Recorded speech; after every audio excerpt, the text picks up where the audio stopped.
আসসালামু আলাইকুম সবাইকে। বাধ্য ভালোবাসা গল্পের 11 নম্বর পার্ট। তো বেশি কথা না বলে চলুন গল্প শুরু করা যাক। পদ্ম পিছন ফিরে ইজানের দিকে তাকালো। ইজান তার দিকেই তাকিয়ে আছে। ইজানের দৃষ্টি যেন খুব গভীর। তৎক্ষণাৎ পদ্ম আবার সামনে ফিরে গেল। মনিরা শেখ অসহায় কণ্ঠে বলল, তোকে নিয়ে আমি আর পারি না। কেন যেন হুটহাট সিদ্ধান্ত নিস? আমি শুধু তোর ভালো চাই। ইজান পদ্মের দিকে তাকিয়ে বলল, ভালোই আছি। যে বউ বিয়ে করিয়েছ? সবাই একদম পদ্মের দিকেই তাকালো। যা দেখে পদ্মের অস্বস্তি লাগা শুরু করলো। মাথাটা নিচু করে ফেললো। হায়াত শেখ বললেন, এরকম সুন্দরী বউ বিয়ে করলে তো ভালো থাকার ওই কথা। ইজান হেসে হেসে বলল, এই জন্যই তো ভালো আছি। হঠাৎ কলিং বেল বেজে উঠলো।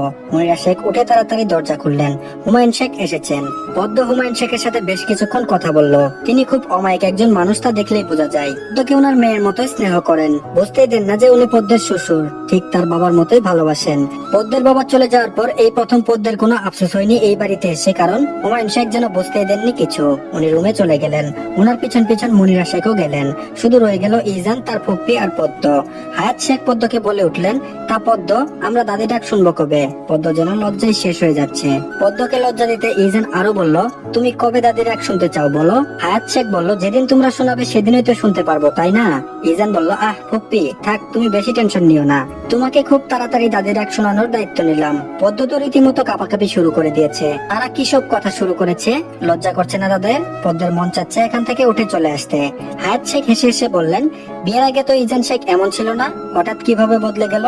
ইজান বলল, বইয়ের সঙ্গ পেয়ে বদলে গিয়েছি ফুপ্পি। হায়াত শেখ আরো কিছুক্ষণ বসে ইজানের সাথে কথা বললেন। তিনি এবার উঠে নিজের রুমে গিয়েছেন। পদ্ম উঠে গেল, আর সাথে সাথে ইজানও পদ্মের হাত ধরে ফেললো। তারপর বলল, উঠে যাচ্ছ কেন? পদ্ম বলল, তা না হলে এখানে বসে কি করব? আপনার লাগামহীন কথাবার্তা শুনবো? ইজান বলল, আশ্চর্য, আমি কি আগে শুরু করেছি নাকি? পদ্ম বলল, হাত ছাড়ুন আমার। ইজান বলল, কোথায় যাবে? পদ্ম একটু মজা করে বলল, আপনার থেকে অনেক দূরে চলে যাব। সাথে সাথে ইজান পদ্মকে বুকে টেনে নিল। ইজান বলল, কোথাও যেতে দিব না, আমার বক্ষস্থলে একেবারে লুকিয়ে রেখে দেব। পদ্ম বলল, ভালো লাগছে না এসব, ছাড়ুন, কেউ এসে পড়লে কি ভাববে? ইজান ছেড়ে দিল পদ্মকে। তারপর বলল, যাও, এই ইজান আর আটকাবে না তোমাকে। ছাড়া পেয়ে পদ্ম ছুটে চলে গিয়েছে, আর ইজান একা একা বসে ফোন টিপছে। রাতে সবাই একসাথে ডিনার করলো। ডিনার শেষে সবাই বসে বসে কথা বলছে। ইজানকে হুমায়ুন শেখ বললেন, তুমি নাকি অন্য হসপিটালে চাকরি নিবে, তোমার মা বলল। ইজান বলল, হ্যাঁ। হুমায়ুন শেখ বলল, এই কথা বলছো কেন? ওই হসপিটালের সমস্যা কোথায়? আর তুমি তো প্রথম থেকে ওখানে আছো, হঠাৎ কি এমন হলো যে এরকম সিদ্ধান্ত নিয়েছো? কোনো সমস্যা হয়েছে কি? ইজান বলল, না, আসলে আমি চাচ্ছি না ওখানে থাকতে। অবশ্যই কোনো সমস্যা হয়েছে দেখেই তো আমি থাকতে চাচ্ছি না। হুমায়ুন শেখ বললেন, কি হয়েছে খুলে বলো। ইজান বলল, আমার বিষয়ে আমাকে ভাবতে দাও, সব ম্যানেজ করে নিব। হুমায়ুন শেখ বলল, এসব ছাড়া আর কি বা বলবে? শোনো ইজান, তুমি ভুলে যেও না, পদ্ম কিন্তু তোমার জীবনের সাথে এখন জড়িয়ে আছে। সবসময় নিজের কথা বেশি গুরুত্ব দিলে হবে না। মেয়েটা তোমার ভরসায় থাকবে সারা জীবন। তার কথা ভেবে সিদ্ধান্ত নিও। বাবা মাকে তো পাত্তা দাও না। তুমি তো মনে করো আমরা তোমার ভালো চাই না। কখনো আমার কথা পাত্তা দিয়েছো? নিজের মনে যা আসে তাই করো। কেয়ারলেস ছেলে কোথাকার। ইজান খুব কষ্ট করে কথাগুলো হজম করলো। ইজান বলল, কে বলেছে আমি তোমাদের পাত্তা দেই না? তোমার কথায় আমি পদ্মকে বিয়ে করেছি। হ্যাঁ মানছি, আমি তোমার শুধু একটা কথা শুনিনি। তুমি চেয়েছিলে আমি যেন সেনাবাহিনীতে জব করি, এই কথাই তো শুনিনি। কিভাবে তুমি আমাকে এসব অপবাদ দিচ্ছ? এমন তো না যে তোমাদের কোনো কথাই আমি কখনো পাত্তা দিই না। আর পদ্ম, তাকে কি আমি অসুখে রেখেছি?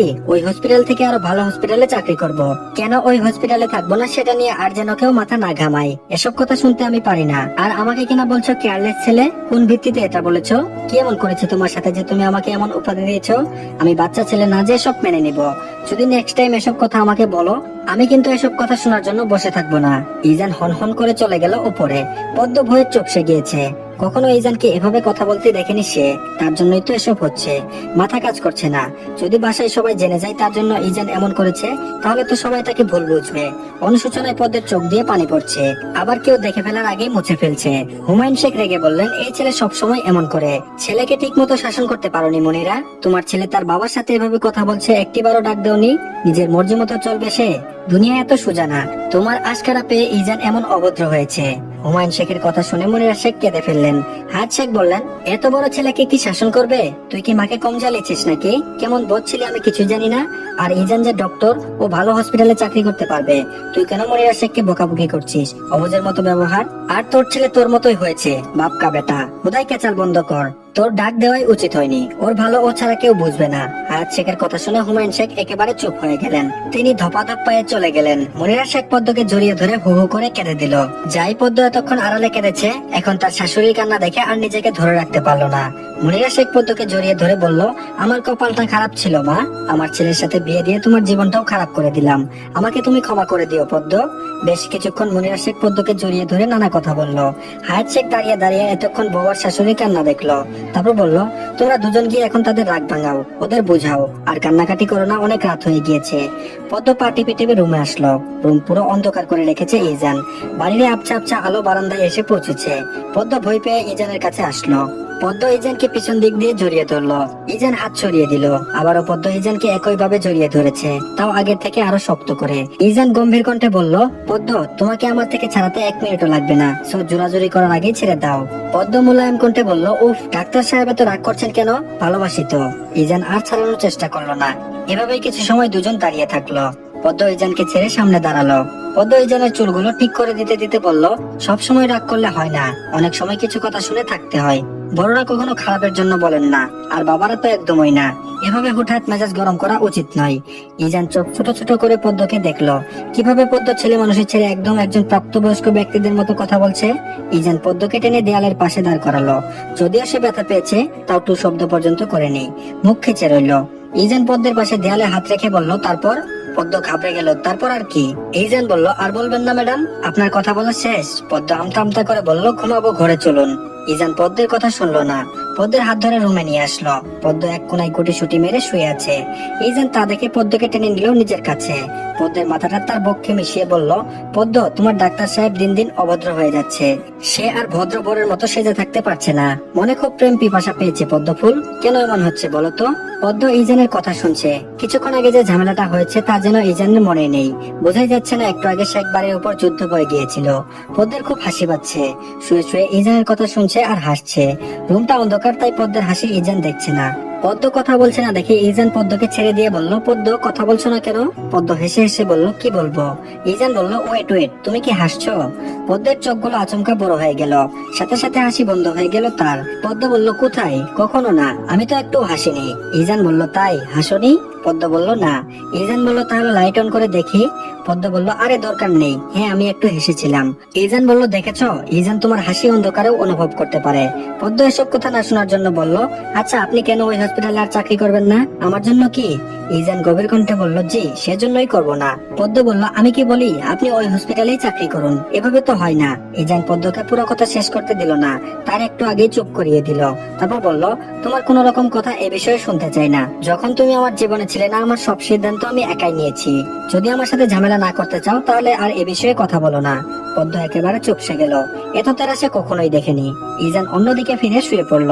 পদ্ম পিছন দিক থেকে জড়িয়ে ধরেছে। ইজান নিজেও ধরলো, আর কিছু বলল না। সকাল 9টা। ইজানের ঘুম ভেঙেছে। ঘুম থেকে উঠে পদ্মকে পাশে পেল না সে। ভালো করে জানে পদ্ম এখন থাকবে না। নিশ্চয়ই নিচে মনিরা শেখ আর হায়াত শেখের কাছে গিয়েছে। ইজান উঠে ফ্রেশ হতে গেল। তারপর চশমা পরে ফিটফাট হয়ে নিচে নেমেছে। পদ্ম মনিরা শেখের সাথে নাস্তা বানাচ্ছে, আর ইজান তার ফুপির সাথে কথা বলছে বসে বসে। মনিরা শেখ পদ্মকে বলছেন ইজানের জন্য নাস্তাটা নিয়ে যেতে। পদ্ম তাই করলো। ইজানের নাস্তাটা টেবিলে রেখে আসলো। তারপর বলল, খেতে আসুন। ইজান উঠে নাস্তা করতে গেল। পদ্মর সাথে দাঁড়িয়ে আছে। ইজান পদ্মের হাত ধরে বলল, তুমি নাস্তা করেছো? পদ্ম মাথা নাড়িয়ে বলল, হ্যাঁ করেছি। ইজান পুরোটা মুখে দিয়ে বলল, আমাকে ছাড়াই খেয়ে নিলে? পদ্ম ইজানের দিকে অসহায় দৃষ্টিতে তাকিয়ে বলল, মা আর ফুপি জোর করেছিল। ইজান বলল, আচ্ছা সমস্যা নেই। ইজান নাস্তা শেষ করে উঠে চলে গেল উপরে। পদ্ম রান্না করে মুনিরা শেখ আর হায়াত শেখের কাছে দাঁড়িয়ে আছে। সে আর উপরে যায়নি, নিচেই তাদের সাথে দাঁড়িয়েছিল। ঘড়িতে সময় 12টা বাজে। ইজান তাকালো ঘড়িতে। পদ্ম এখন পর্যন্ত রুমে আসেনি। ইজানের খুব রাগ হলো। পদ্ম একবার রুমে আসবে না? অবশেষে দীর্ঘ সময়ের পর পদ্ম রুমে আসলো। ইজান ফোনে কথা বলছে। পদ্ম তাড়াতাড়ি ওয়াশরুমে ঢুকলো। একবারে গোসল করে বের হলো। ইজান বারান্দায় দাঁড়িয়ে আছে গ্রিল ধরে, যেন দেখে মনে হচ্ছে কত কষ্টে আছে। পদ্ম পিছন থেকে ইজানকে দেখছে। গালের সেই দাড়ি আর চশমা ছাড়া কিছুই দেখা যাচ্ছে না। রুমে আয়নার সামনে দাঁড়িয়ে পদ্ম চুলগুলো তোয়ালে থেকে খুলে নিল। ইজান পদ্মের পাশাপাশি এসে দাঁড়িয়েছে। পদ্ম সোজাসুজি ইজানের দিকে না তাকিয়ে আয়নায় দেখছে। ইজান পদ্মের ভিতর চুলে হাত দিয়ে বলল, এত তাড়াতাড়ি গোসল করেছো কেন? পদ্ম বলল, এমনি করে ফেলেছি। ইজান বলল, রুমে আসোনি কেন একবারও? পদ্ম ইজানের দিকে তাকিয়ে বলল, আসলে কি হতো? ইজান মজা নিতে নিতে বলল, আদর দিতাম। পদ্ম বলল, সারাদিন তো এগুলাই ভাবেন তাই না? ইজান বলল, না, তোমাকে যখন দেখি তখনই ভাবি বুঝেছো সুন্দরী। পদ্ম বলল, একবার ম্যাডাম, একবার পদ্ম ফুল, আর একবার সুন্দরী, এত নামে ডাকেন কেন? ইজান বলল, ভালোবেসে ডাকি। তুমি তো ছোট মানুষ, তাই বোঝো না আমার ভালোবাসা। ভালোবাসার কথা শুনেই পদ্ম হেসে দিল। পদ্ম বলল, তাই কতটুকু ভালোবাসেন? ইজান বলল, ভালোবাসা পরিমাপ করা যায় না, আমিও চাই না পরিমাপ করতে। পদ্ম হেসে দিল। ইজান বলল, পদ্ম তোমার ভেজা চুলে একটা চুমু দেই? পদ্ম মনে মনে বলল, সবাই তো করে, আবার অনুমতিও নেই। পদ্ম কিছু বলছে না। পদ্ম বুঝে ওঠার আগেই পদ্মকে টেনে তার ভেজা চুলে একটা চুমু এঁকে দিল। ইজান বলল, এখন তো অনুমতি নিচ্ছি, পরে এটাও নিব না। পদ্ম দৌড়ে নিচে আসলো। ইস, লোকটার সামনে 1 মিনিটও থাকা যায় না। কিছু না কিছু বলে তাকে লজ্জা দিবে ইজান। দিন দিন বয়স হচ্ছে আর নির্লজ্জ হচ্ছে। বিকেল 5টা। ইজানের হসপিটালের সিআই রাশেদুল ইসলাম এসেছে শেখ বিলাই। তিনি বসে চা খাচ্ছেন, কিন্তু ইজান এখনো আসছে না। হুমায়ুন শেখ তার পাশের সোফায় বসে আছেন। যখন থেকে রাশেদুল ইসলাম জেনেছে ইজান কাউকে কিছু না বলে তার স্ত্রীকে নিয়ে সাজেক থেকে চলে এসেছে, তখন থেকেই তিনি ভেবে রেখেছেন ইজানের সাথে সরাসরি কথা বলবে।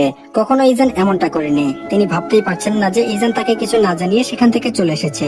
মূলত তিনি ইজানকে খুব ভালো জানেন, দেখেই আজ শেখ বিলাই এসেছেন। হয়তো কোনো ঝামেলা হয়েছে। হসপিটালের 3জন ডাক্তারকে নিয়ে রাশেদুল ইসলাম কল দিয়েছিল ইজানকে, কিন্তু সে ধরেনি। বুঝেছে কিছু একটা হয়েছে, কারণ ইজান কখনো এমনটা করেনি। যতবার হসপিটাল থেকে ঘুরতে যেত, সে কোনো সমস্যা হলে সর্বপ্রথম রাশেদুল ইসলামকে জানাতো। ইজানের এমন কাণ্ডে রাশেদুল ইসলাম অবাক হলো প্রায়।